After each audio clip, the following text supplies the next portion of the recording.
Bwana, mambo vipi? Uhari gani mwana familia wangu wa kimichezo? Karibu tena katika dawati la habari za kimichezo. Tufahamishane zile taarifa zote za kimichezo ambazo zimeweza kugonga vichwa vya habari hapa kwetu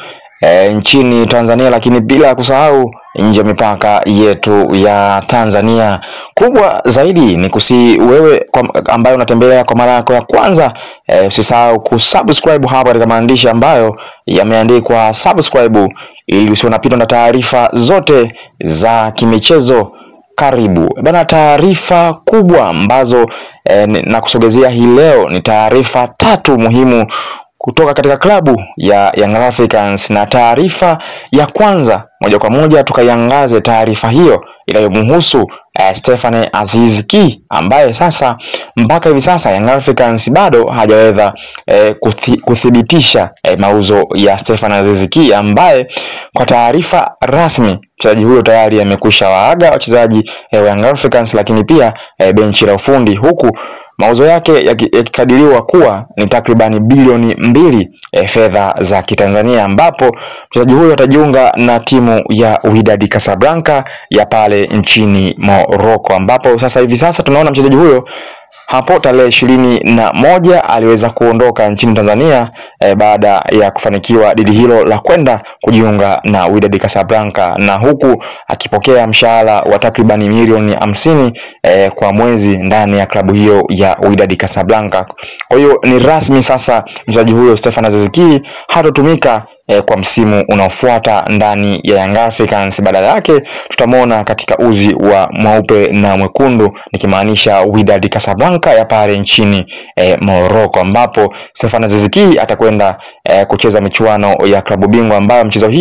michuano hiyo itaanza mwezi Juni, ambapo Stephen Aziz Ki ataenda kucheza na vilabu kama Juventus, Manchester City na vinginevyo. Lakini dili la pili ama taarifa ya pili ambayo nimeamua nikusogezee wewe mwanamichezo mwenzangu ni juu ya usajili ama maingizo mapya mawili ambayo Young Africans wameamua kuyafanya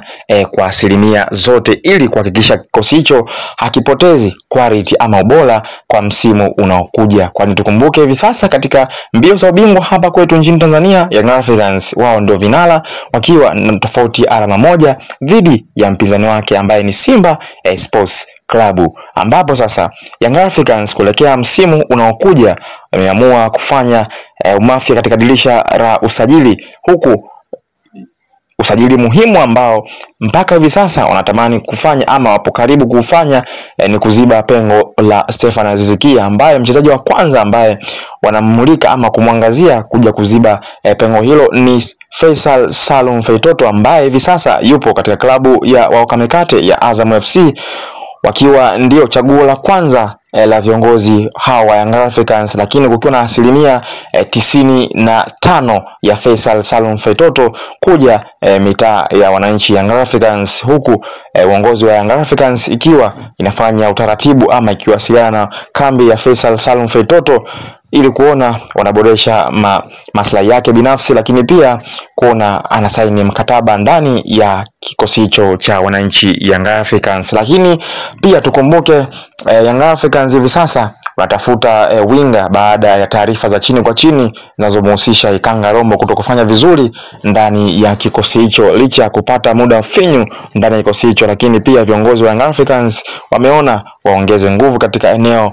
la winga, na mchezaji ambaye hivi sasa wanamulika ama wanamwangazia kuja kuchukua nafasi ndani ya kikosi hicho ni Gilberto, mchezaji huyu ambaye raia wa Angola pale, ambaye anacheza katika klabu ya Petro di Luanda ya pale nchini Angola, ambapo mchezaji huyu ana umri wa miaka 24 pekee, ambaye kwa msimu wa jana aliweza kutolewa kwa mkopo kwenda katika klabu ya Orlando Pirates ya pale Afrika ya Kusini, lakini pia hakuweza kupata nafasi nzuri ya kucheza na kuonyesha talenti yake katika kikosi hicho cha Orlando Pirates, na badala yake kurudi ndani ya klabu ya Petro di Luanda. Hivyo Petro di Luanda umeamua kufanya mauzo na viongozi wa Young Africans. Hivi sasa viongozi hao Young Africans wanaona ni wakati sahihi wa kumkaribisha mchezaji huyo Gilberto ndani ya kikosi hicho cha Young Africans, huku Ikanga Rombo akiwa na nafasi ya kutoka ama kumpisha mchezaji huyo ndani ya kikosi hicho cha Young Africans. Bana, hiyo ndo taarifa ama taarifa tatu muhimu ambazo nimeamua nikusogezee wewe mwanafamilia wa michezo unaifuatilia taarifa hii. Hadi wakati mwingine, bye bye.